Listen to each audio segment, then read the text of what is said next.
Hello, are we on? I'm going to assume that we are. We are on. We're live. Ah, thank you, Michael Finan. Hello, everyone. How are you? Summer's over, and we are back. It is the Library Love Fest team. However, we have a new person, and one of our other peeps is on a well-deserved vacation. So, Lainey Mays is trotting around places that are not here in New York, having a great time for herself. And as I say, well-deserved vacation. I'm Virginia, you know me. And we have a new person in our department, and we're super excited that she's with us. So everyone, welcome Grace Caternolo. Hello, thank you all for the warm welcomes on Twitter during our galley chat the other day. I got lots of really funny and really friendly tweets, and it was really fun hanging out with everyone for an hour talking books. And I'm really excited to be here. We're very excited to have you. Yeah, I'm coming from LJ, so it's a bit of a shift for me, but I'm really excited to be part of the team, and everyone's been really fun to work with so far, and I've gotten to read some really good books since being here. Yeah, and everybody was so sweet, as Grace said. For any of you that were on Galley Chat last Thursday, it was so cool. We were doing it remotely, and Barbara says you have joined a great team. Great team.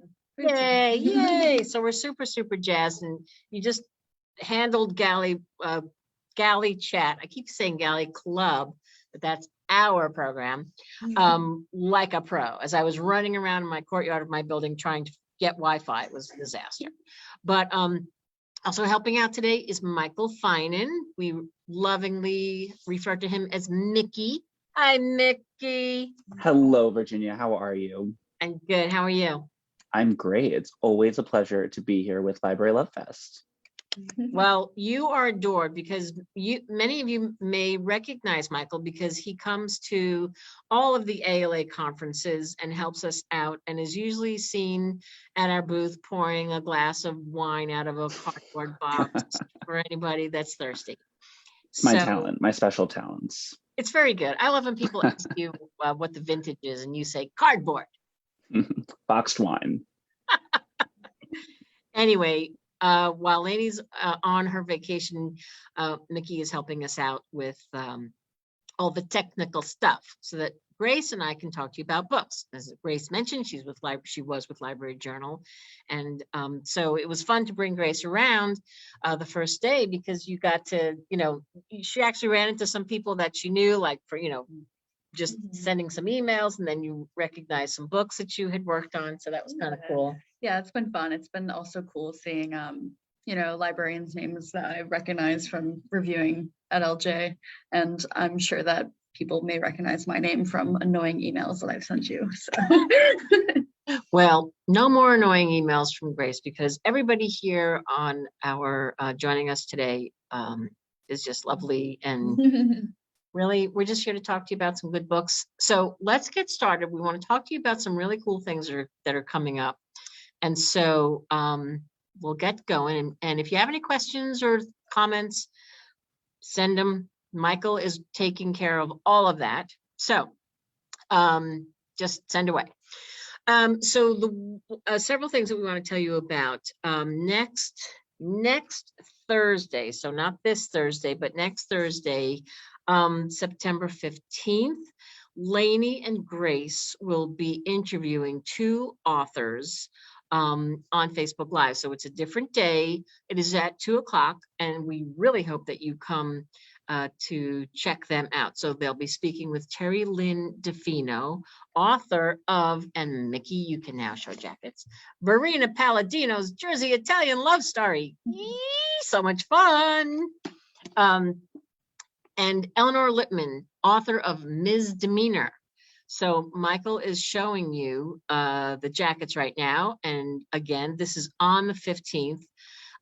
So that's on Thursday, so a different day, but super fun. So many fans of both of these authors.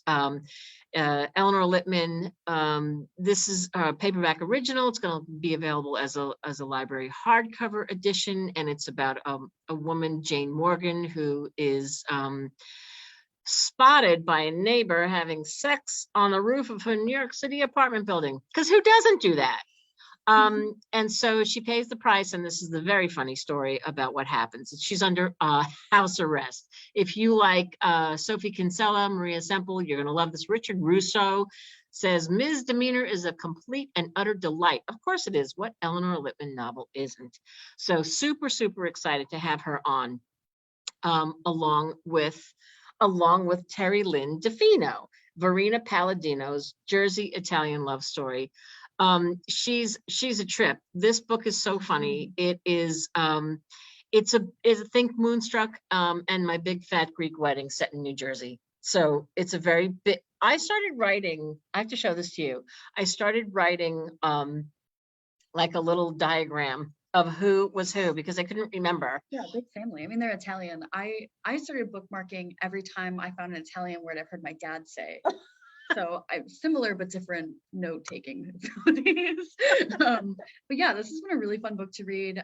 Essentially, the widowed mother of the family is to be set up to find her a man by her mother and her daughter. So very funny, lots of drama, lots of characters to keep track of, but definitely worth it. Lots of food.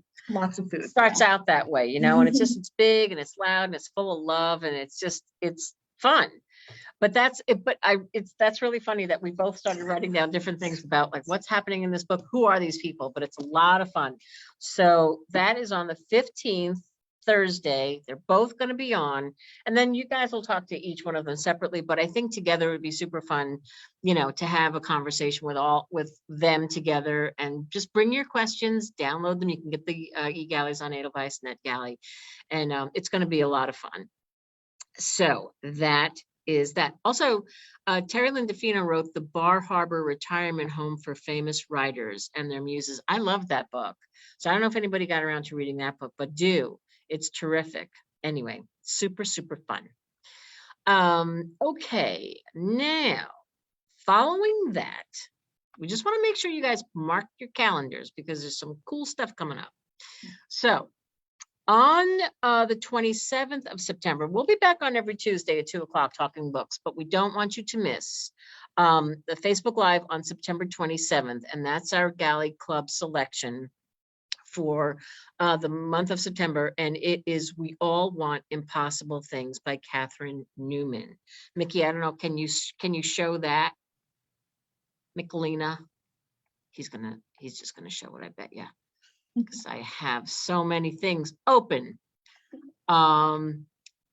This is Catherine Newman, and she's going to be on with her editor, Sarah Nelson, and us, the library marketing team, talking about this book. And I have been talking about this book for a long time. It's so good. It comes out in November.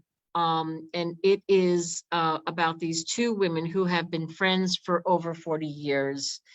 And one of them, they've been through everything together since high school. And they're each other's that person. Do you know what I'm saying? And one of them has been diagnosed with ovarian cancer. So let me tell you something before you go thinking that this is going to be nothing but a sob story. It's not. It is, but there's so much more to it. I cannot recommend this book highly enough. We all have that friend, or I hope that we all do. And it's just this exploration of their life then and what it is now and what they've been through, marriages, divorces, kids, everything. And you can only cry so much. And it's just such a good, wonderful story. The hospice center where the one character who's ill stays is near the home of the other woman. And so that's where she stays, though her son and her husband are, I think, in Brooklyn. I read this so long ago, but it's so good. So please, please, please come back, read it, download it. You will love this book. I'm telling you, it's just so wonderful. We All Want Impossible Things, Catherine Newman. I can't wait to have her on with her editor. See? All right. So those are some really cool things that are coming up. Now, let's see. Mickey, were you able to show the jacket? Yeah, we went to hc.com. There was a little roundabout behind the scenes detour we took, but we got it up. I love that. I love the roundabout, like driving in Ireland, which isn't nearly as scary as you would think it would be, but I'm getting off topic. All right. Okay, so we've talked about that. Now, in the newsletter, in the chat room here, you'll find the newsletter that Lainey wrote up, had ready, and sent before she took off. She'll be back. But if you don't get our newsletter, send an email to Grace Caternolo. Grace, do you want to tell them how to find you? Yeah. Michael, if you don't mind putting my email in the chat, but it is grace.caternolo, not an easy last name to sound out, so we'll put it in the chat. And yeah, just send me the email you want it sent to, your first name, library you're associated with, and we'll get you hooked up. Yeah, easy peasy, because we don't want to go through every single title that's in the newsletter, but those are books that are coming out in November. So if you're inclined to vote for them for library reads, that's by October 1st. So we want to touch on a couple of those, but we really want to get going with some other books. So do check the newsletter out and then sign up for it. Just send your email address to Grace and she'll sign you up.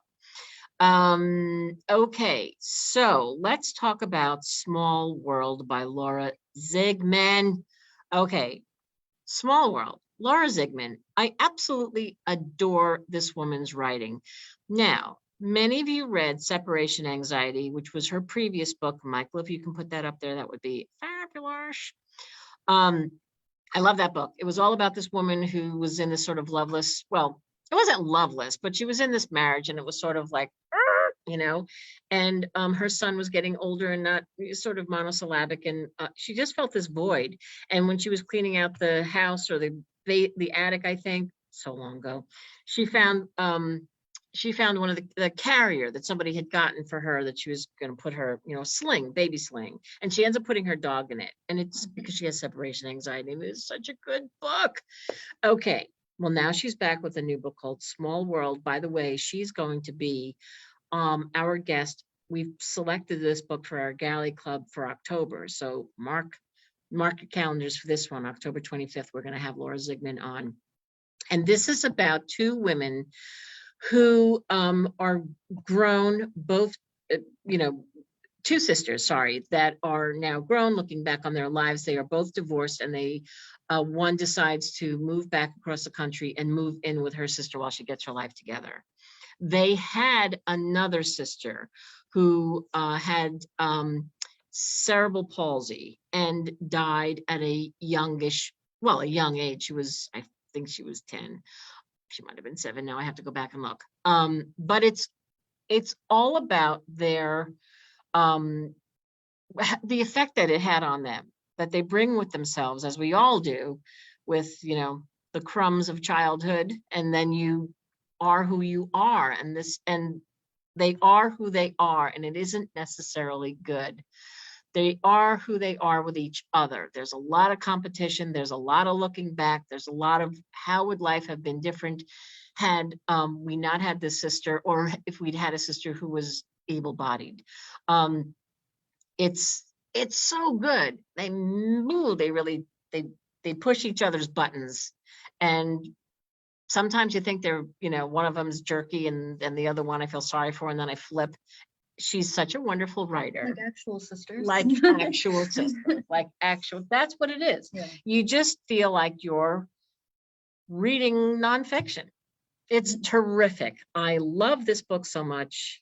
Small World. You can download it now, read it, love it. Come back on October 25th when she's going to be there. I can't wait to talk to her. Okay.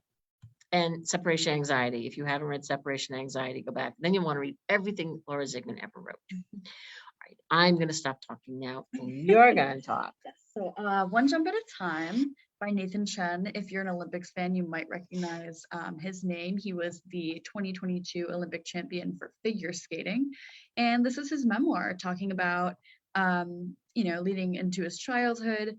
He had a really interesting background. He is one of 5 children, the youngest of Chinese-American immigrants. So he's Chinese-American, his parents are from China, and they moved here when he was quite young, And they grew up really poor. And I really, really was interested in, you know, the way that his parents financially struggled, but made sure that he was, you know, figure skating throughout this. And I did not realize how expensive figure skating is. They like are in charge of flying their coaches. Like they pay for the airfare and like the hotel and all of this The stuff. skaters? Yeah, I was like really shocked by I didn't that. know that. Yeah, so there's a lot of expenses, and his parents were, you know, really impoverished, and they were paying the coaches for 15 minutes at a time, like $12, train my kid for 15 minutes. So Nathan Chen is an Olympic gold medalist, and he's 23, which is my age, and I am not an Olympic gold medalist. So I was really shocked to find out how young he was, but he started skating in 2002 when he was like 3 years old. Absolutely insane. But I really, really enjoyed this book. They talked a lot about, you know, his childhood and his experience growing up as with immigrant parents, and, you know, the balance that he tried and his sister tried to strike between, you know, assimilating into American culture and holding on to, you know, their parents' culture. And I really, really appreciated those aspects of it. And I think a lot of people, even if they're not sports fans, will connect to that. Other things I thought were fantastic with this book were his just talks like the, well, sorry, just talking about like the relationship with his mother. She pretty much acted as like his trainer and his coach when she necessarily wasn't, but he's very self-reflective and transparent with his relationship with her and his other coaches along the way, in a way that a lot of 22, 23-year-olds aren't. And I can say that as a 22-year-old, but yeah, and I think this book has a lot of great things besides sports. They talk a lot about his mental health and, you know, like the struggle and the dread that he felt while competing in the Olympics. And I think it's a really topical book as well, considering the Simone Biles dropped out of the Olympics for mental health reasons. And I think it really shed a big light on the pressure that these, you know, to some extent, these kids when they're 20 face. You know, you're literally having the entire world watching you. And I think it was a great talk about his mental health and how he, you know, really sought out a sports psychologist through the Olympics. And that was one of the big differences in his win in 2022. And the book is really accessible. I think it has great YA appeal as well. So it's something to look out for sure. That's, I think that's really interesting, Grace, that that was one of your takeaways, that it could also be something that, you know, that that's appropriate for young adults, that there's interest for young adults. I mean, I don't know. I mean, that he was amazing. Oh, yeah. And, you know, even if skating's not your thing, I don't know. I remember watching that, watching the Olympics and watching the dynamic when they would show his mother. And I thought, wow, this is, you know, come on, this can't be easy. It couldn't have been easy. And just like his stamina through the book as like a teenager, because the majority of the book does take place in his, you know, his early adolescence, like when you're 12 through 18, and just the stamina he had to, you know, train 6 or 7 days a week while doing 2 other sports. And I don't think a lot of people knew that he was attending Yale while preparing for the 2022 Olympics. And that is just mind blowing during a pandemic as well. I can't even imagine. So yeah, definitely don't miss this one. Great read for sports fans and non-sports fans, for sure. Yeah. What a strong man in every way. Okay. Oscar Wars. I want to talk about this for a second. We were happily surprised to see people talking about this on Galley Chat last week. So this is by Michael Schulman, and it's a history of Hollywood in gold, sweat, and tears. So Michael Schulman is the New Yorker writer. He also wrote Hurricane, biography of Meryl Streep. And this is a history of Hollywood seen through the lens of a dozen Oscar award seasons, which each represent a pivotal cultural moment in cinematic history. So, you know, Oscar night is all about, you know, the glitz and the glam and you know, making sure that the speeches are done quickly and nobody slaps anybody. But there's so much more going on. And this book is really the road leading up to all of this and what goes into, you know, the publicity, the money, the disappointments. It's a battlefield. And so the book begins with the Academy's birth in 1927. And it's It's about talking pictures and the development of the guilds that the studio's worried about. The chapters following focus on specific Academy years, award years, including a chapter on Hollywood during World War II, when Citizen Kane struck out on awards night. The 1957 ceremony is a way to talk about the Hollywood blacklist. The award season when Midnight Cowboy and Easy Rider brought the counterculture to the Oscars. The Harvey Weinstein year when his successful campaign to have Shakespeare in Love thwart Saving Private Ryan in the nastiest Best Picture fight ever is spliced in with what we know, what was happening in hotel rooms offstage. There's also a chapter focusing on the years 1940, 64, and 2002.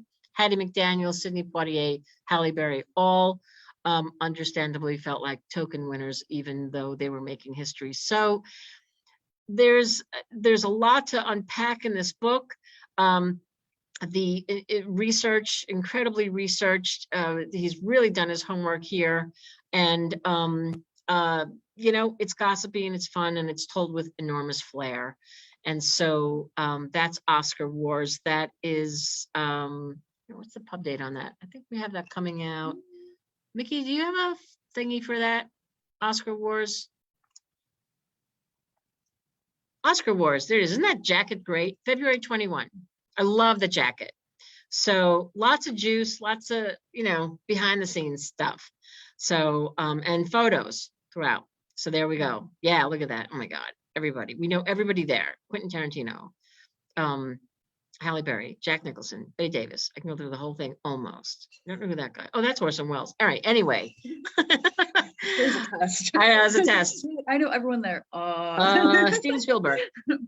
Okay, anyway, that's going to be a lot of fun, and you know, some rough stuff in there too, as I was mentioning. You know, but anyway, he does his homework, so there we go.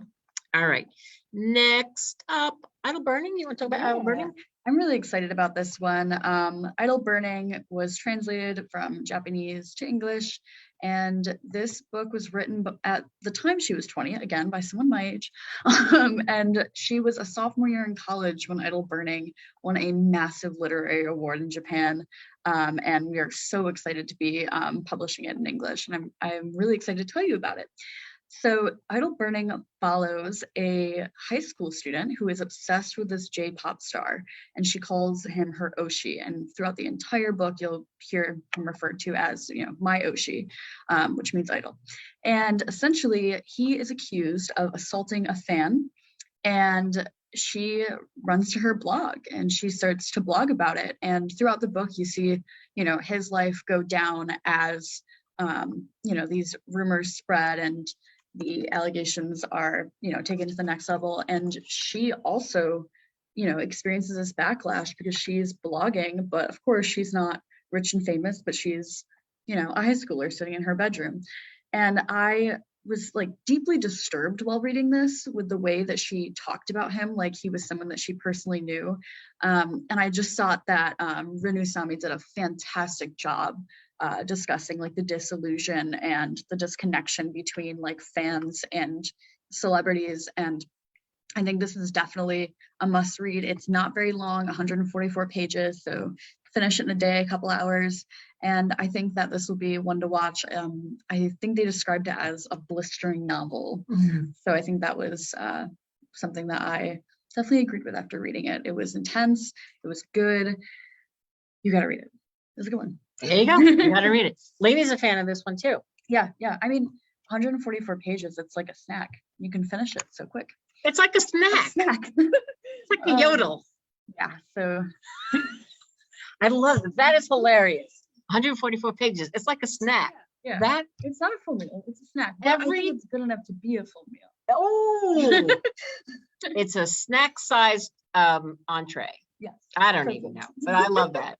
You know, every so often, Lainey and I, and now you, will say things during our Facebook Lives, and like, this needs to be a bumper sticker.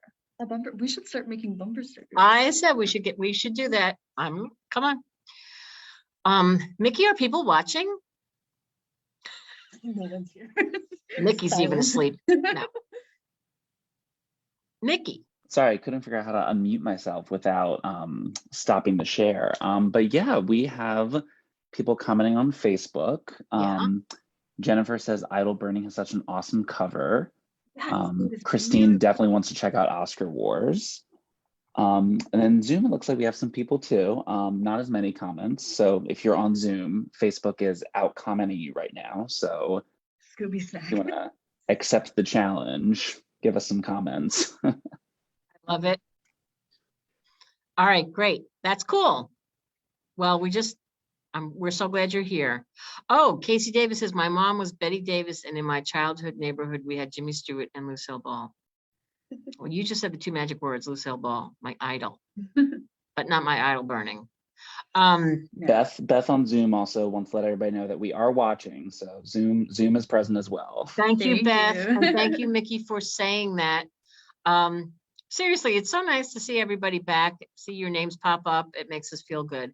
Thank you so much for joining in. Oh, I have to turn off my shushy.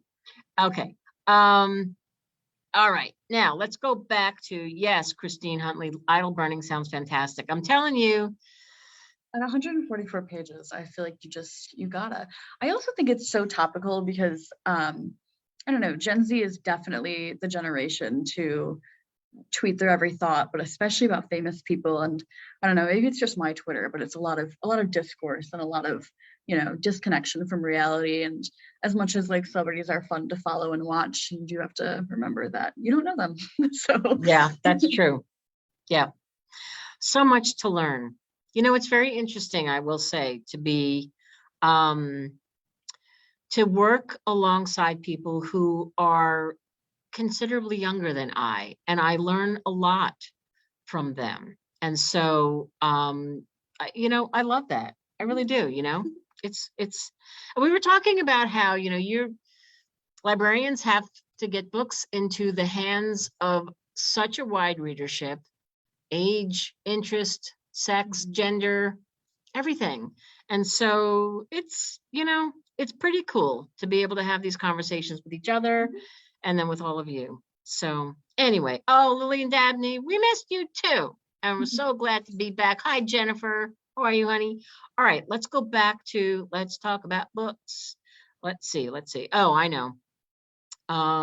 Okay. Flight. Woo. lots of buzz about Flight during the galley chat on Thursday. Oh. Flight pop up a lot. A lot. So now if you haven't read Flight, you must. Lily King says arresting, and Ramon Alam says suspenseful, dazzling. Cynthia D'Apri-Sweeney says you will want to gulp this book down. Nest, Cynthia D'Apri-Sweeney. That's the book I thought about when I read Flight. This is by Lynn Stager Strong, and it comes out on November 8th. You can download it now. And this is by the author of Want. And this is a story of a family who is gathering for Christmas for the first time, takes place in upstate New York, for the first time since the death of their mother. And so I'm telling you, you don't have to have experienced the loss of a parent, though I have, but I don't believe that you need to in order to slip into the skin of these characters or to appreciate them or recognize them. Because again, sort of like Small World, Laura Zigman, this author completely gets, just sort of the crosshairs, right? Of sibling rivalry and history and I don't know, all that messy stuff. And so this is it. They're there, these siblings with their partners. And they are just dealing with leftovers, grief and shame, ambition, her estate, and so much more. Boy, you can't, there's really, when you say there's not a good page to stop at, there's not, so I'm very excited to hear what people have to say about this book. It's gotten some wonderful, wonderful reviews already. As I say, Ramon Alam says, a fateful few days in the life of two families becomes, in Lynn Stager Strong's hands, a clear-eyed examination of our current moment. Flight probes deeply into grief and its aftershocks, what binds us to one another, the meaning of art itself, which is a big key factor in the book. It's a book whose fleet moments belie its ambition, suspenseful, dazzling, and moving.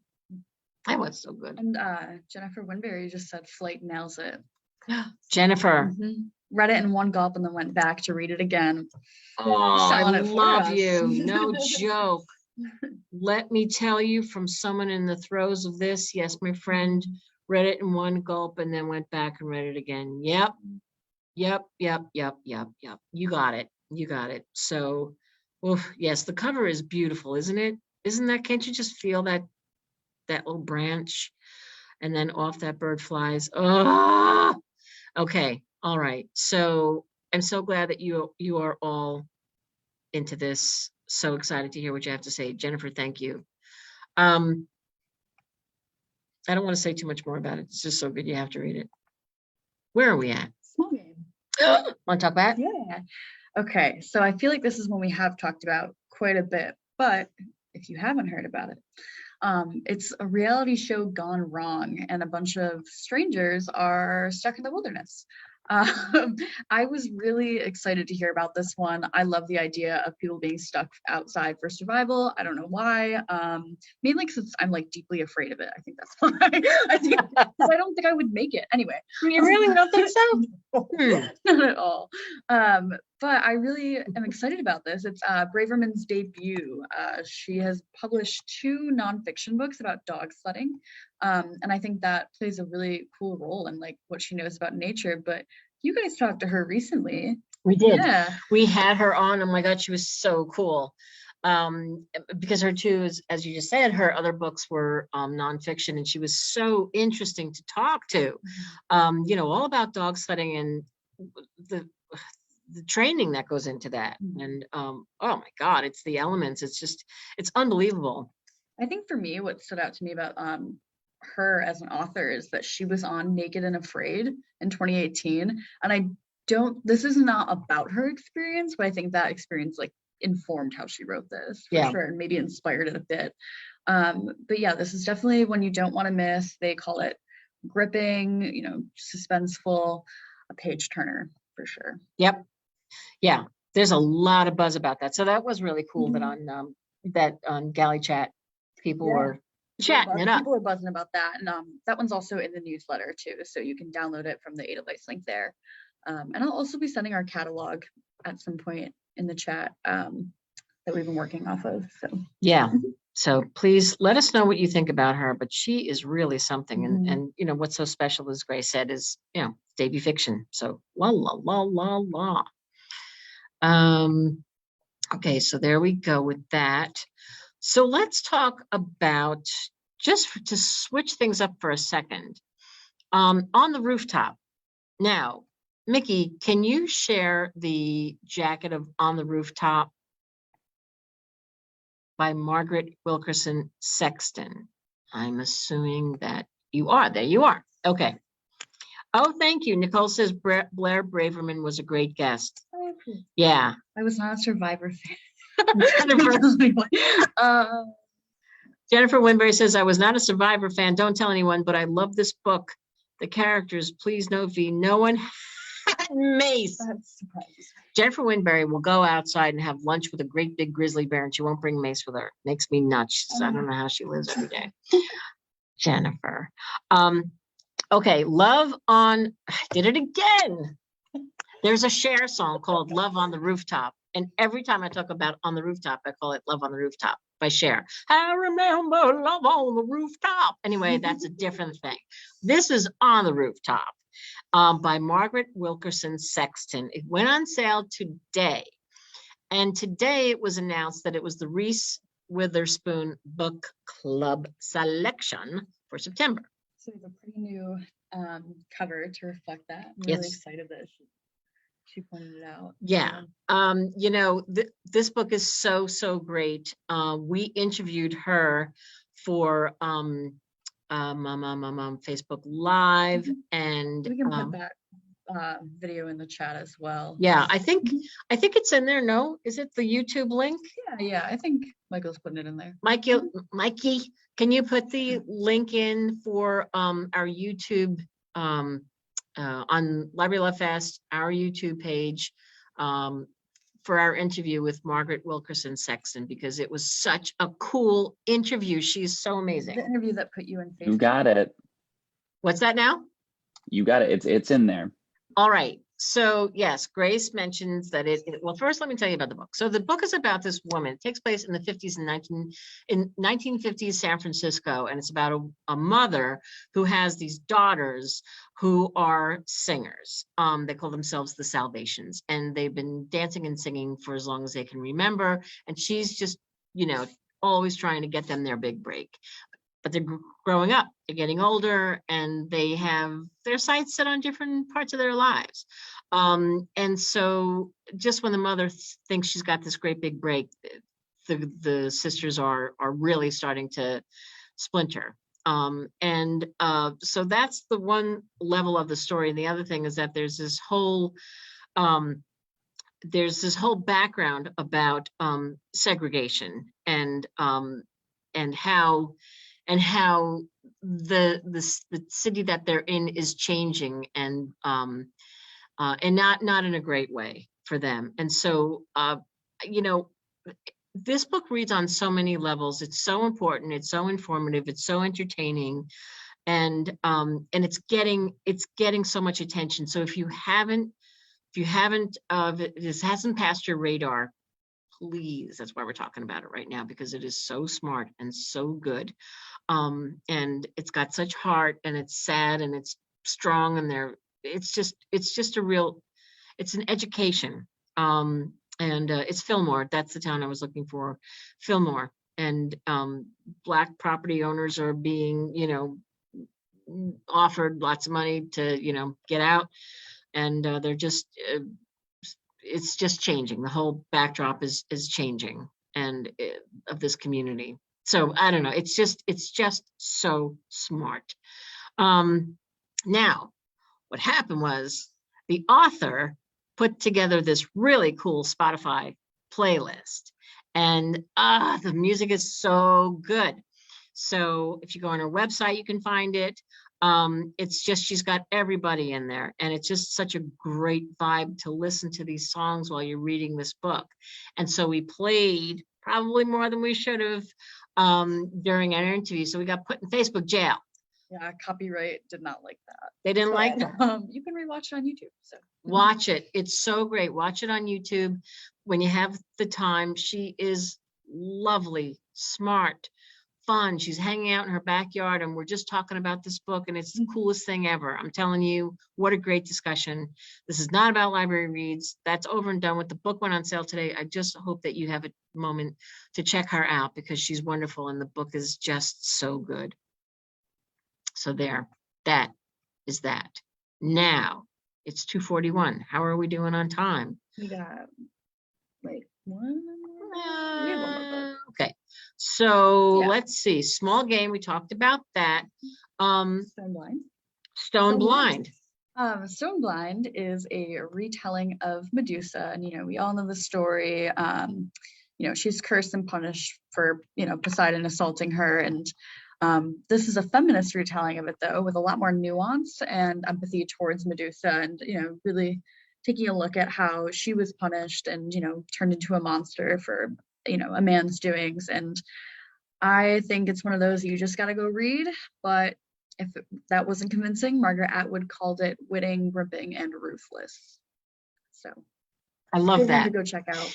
If you go on Edelweiss and look up the book, under the links, they have links to the author, speaking on a podcast on BBC. And it's so cool. I had listened to this a while ago when I was presenting this book, and it's called Stand Up for the Classics, and it's so So good. She talks about Medusa. She talks about Pandora. She's brilliant.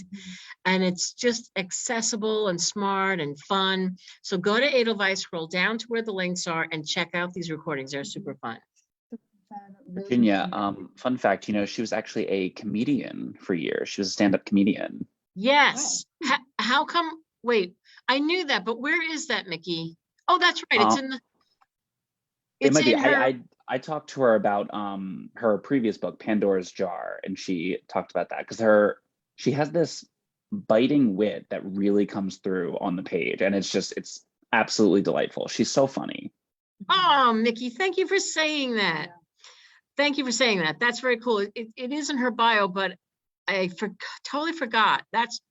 Thank you, Mickey. You're the best. Okay, so let's see. Librarian of Burned Books.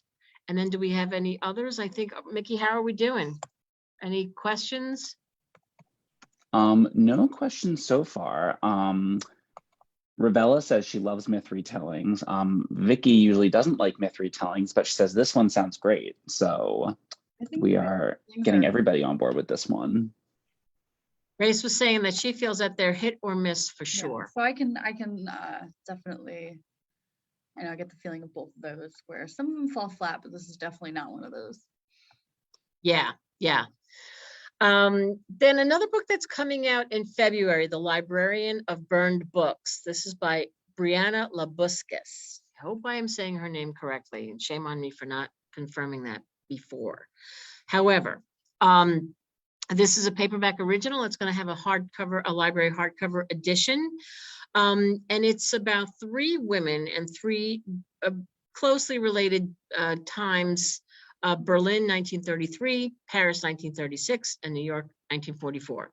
So she focuses on 3 different women at these places, at these times, and the war. And let's see how the role of and the importance of books play in the lives of readers everywhere. So the first part is we meet this American writer, Althea James, and she has been invited to Germany by Joseph Goebbels, and he wants her to come to Germany, and she's going to participate in this cultural exchange program. She's from Maine. She goes there. She thinks 1933 Berlin will be like Cosmo.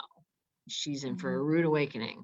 And she meets a woman there who promises to show her the real Berlin, and she does. And then she's drawn into this group of resistors.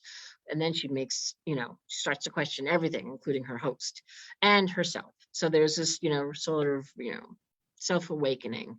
And then in 36 in Paris, we meet Hannah Brecht, and she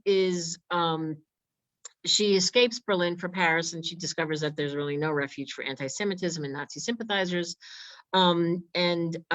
She throws herself into her work at the German Library of Burned Books. And then she realizes that through the power of books, she believes that she can help counter the tide of fascism that she sees rising across Europe.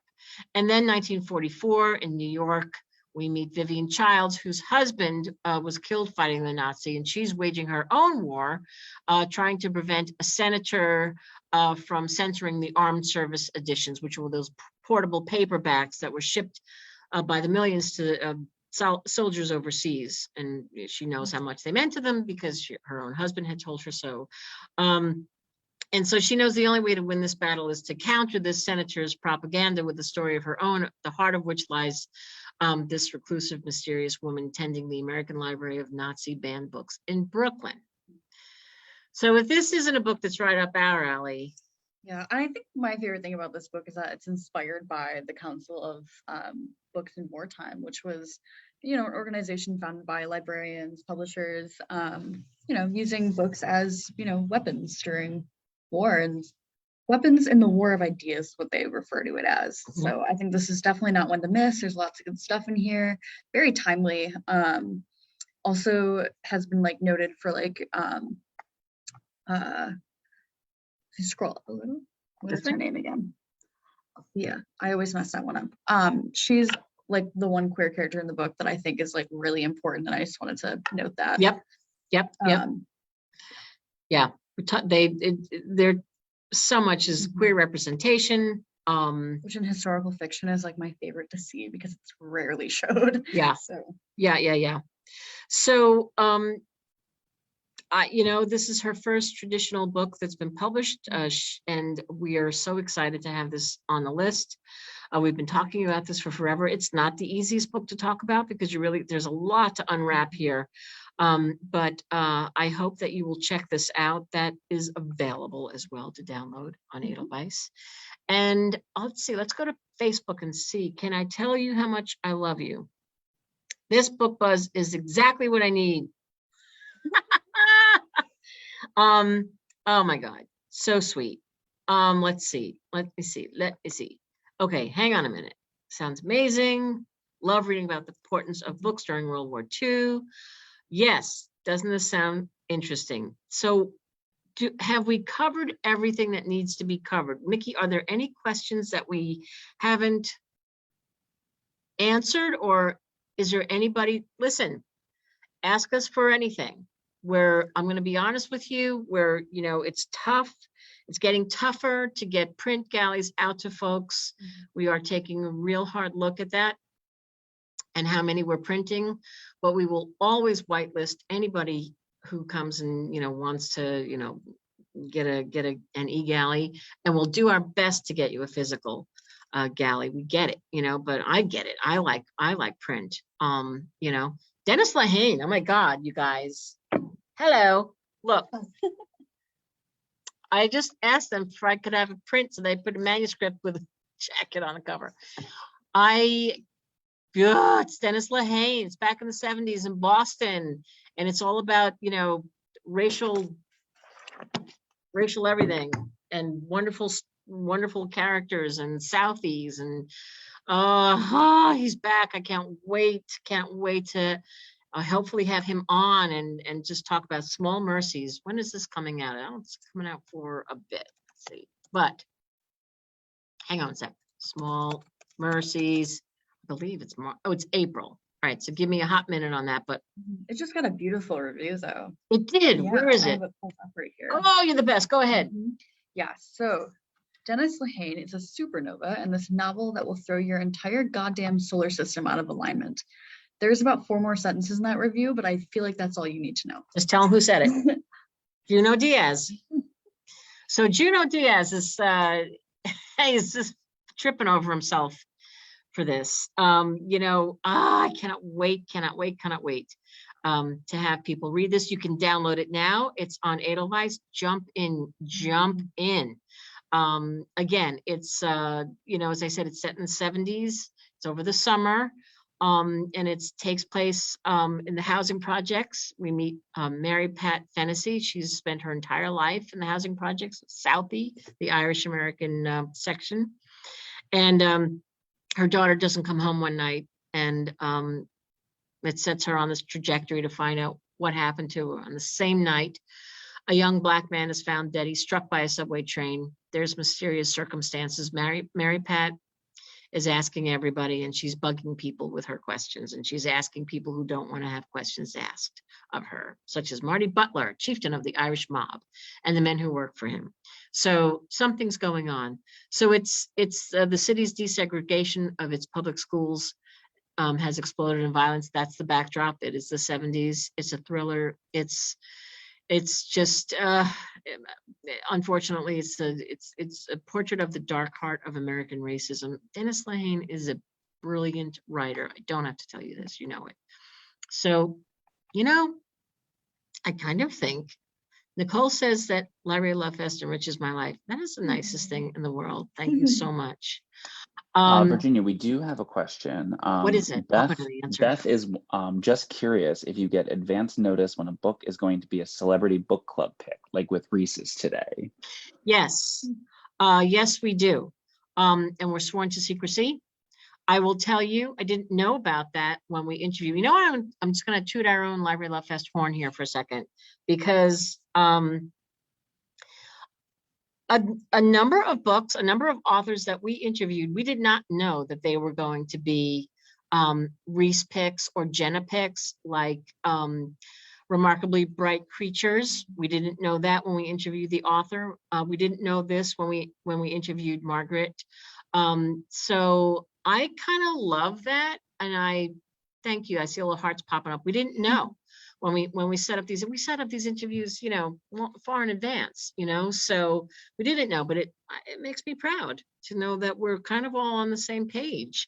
And but yeah, we do get heads up, and sometimes, to be honest with you, sometimes we know about it and sometimes we don't know about it. We, meaning the library marketing department. So, and it's not intentional. It's just that they try and keep things very tight. But, you know, it's always exciting when we find out. So yeah. But we have to, when we know, we have to keep our mouth shut. And when we don't know to keep our mouth shut because we don't know. But yeah, it makes me happy to know that we've picked some people that ended up having this wonderful thing happen to them. If you haven't read Remarkably Bright Creatures, please do. It's so good. It's about an octopus and a lady. It's so good. I love it so much. There's still something special about print, but I understand e-guys are so much There's another one up here. download. Yeah, I know. Putting in a word for print, luscious. I agree. Yeah, it's tough. It's tough, you know. I'm not saying we're not doing them, but we are certainly cutting back on what we are printing and how many we're printing. So again, it makes me, it's business, you know, but we will try to get you what you need, because we know, again, I know too, you know, you like print or you like e? Really depends. It depends where I'm reading. If I'm reading on the train, which is a lot of the time, I'm gonna use my phone for sure. Oh, okay. But because I hate like dropping things on the subway, and I will drop my book. But if I'm reading at home, I prefer print. I think there's just something about having, I don't know, just the words in front of you on a page versus a screen. I feel like I read a lot of stuff on a screen that I don't find enjoyable. Right. So I'd rather read stuff on a screen. Yeah. Like, I don't know if that makes sense. It does make sense. I can't read on a phone because my eyes are falling out of my head. But I do read on an e-reader, but I retain more when I read a physical book. Yeah. I like I retain water. Yeah. What can I tell you? And some people are the opposite and they love digital. Yeah, I know it. Especially for the ability to like adjust the font size and stuff. That's true. That's true. I see both. I get it. Yeah. You can't read print on a screen, says Pam, so rely on print galleys or advanced audiobooks that I can download. I understand. That's why we'll do everything we can to get you what you need. Advanced audiobooks on 805. Yes. Audiobooks, people love them. And again, not to beat a dead octopus, but you should really listen to the audiobook for, or the audio e-guide is probably still up, of Remarkably Bright Creatures, because they're fabulous. And I'm not a big audio person, and I love that audiobook. Do we have any other questions? I don't see any other questions. No, just a lot of exclamation points, but not so much with the question marks. Well, listen, it's so great to see these. Thank you for saying all the kind things that you're saying. Grace, you're really wonderful. I'm so glad you're on this team. Thanks for everyone bearing with me while I stumble through my first Facebook Live. It's really fun interacting with everyone. I think that's like the best part about this job so far. They're so kind. This is her first one. You know, this is fantastic. Really did a great job, and great job on Galley Chat, not Galley Club. Let's see. Not a fan of audiobooks, but listen to Remarkably Bright Creatures, and it was amazing. Who said that? Jennifer Woodbury. Yeah, Jennifer. She knows. Look, people are welcoming you. You rocked it. Oh, you guys are so sweet. It's a snack. It is, and it's a good one, and you should all read it. I've been thinking about it like a lot. So sweet. That's so sweet. You guys are great. So Catherine Healy. One of my favorite books. Nice. Well, listen, all great job. Thank you. Yes, they're all just. I know. I knew they wouldn't be a tough crowd, but sometimes you never. I don't know. Librarians are the best in every possible way. So I think you have everything you need. Please look at the chat, get the newsletter, sign up for the newsletter. Don't forget that the authors, Lainey and Grace, will be interviewing Eleanor Littman and Terry Lynn DeFino on the 15th. That's going to be a lot of fun. And then we're going to have Catherine Newman on with her editor, Sarah Nelson. We All Want Impossible Things. Download, they're there. All these books are there. And then the following month, at the end of October, on the 25th, we're going to have Laura Zigman, Small World. But we'll be back every Tuesday. We'll just be talking books and stuff. But those are the events that we want to make sure that you know about. Is there anything else? I don't think so off the top of my head. Oh my God. All right, catalog. Oh, do you? Yes. Michael, do you mind sending that link I sent you to the catalog in the chat? If not, I can drop it in. It's The Edelweiss one? Yeah, yep, the ones you've been showing the cover from. Yes. Perfect, thank you. And look at everybody is saying what a great job you did. I know, they're really boosting my ego. I appreciate it. Kind of you all. Look at this. Well done, Grace. Great job. Welcome. Yeah, great fun. Did it like a pro. Nice. Thank you all so much for being here. I appreciate it. And look, I came from LJ. I know how wonderful librarians are for sure. And I recognize some of these names just from assigning reviews and stuff. So thanks. Hey. I appreciate it. Thank you all. When you come back, you won't see me because I'll be going on vacation, but you're going to see Lainey Mays. So Lainey and Grace will rock it. And thank you so much. Michael Finan, Mickey, thank you so much for taking care of the technical background stuff. We really appreciate you. My pleasure. And yeah, we'll be in touch. Email us if you need anything at all. We will try and get everything we can for you. I will look forward to having a great vacation. Thank you, Pam. And thanks. Great to see you all again. We miss you, and this has been great fun. So, mwah. Thanks all. Have a good one. Bye. Bye.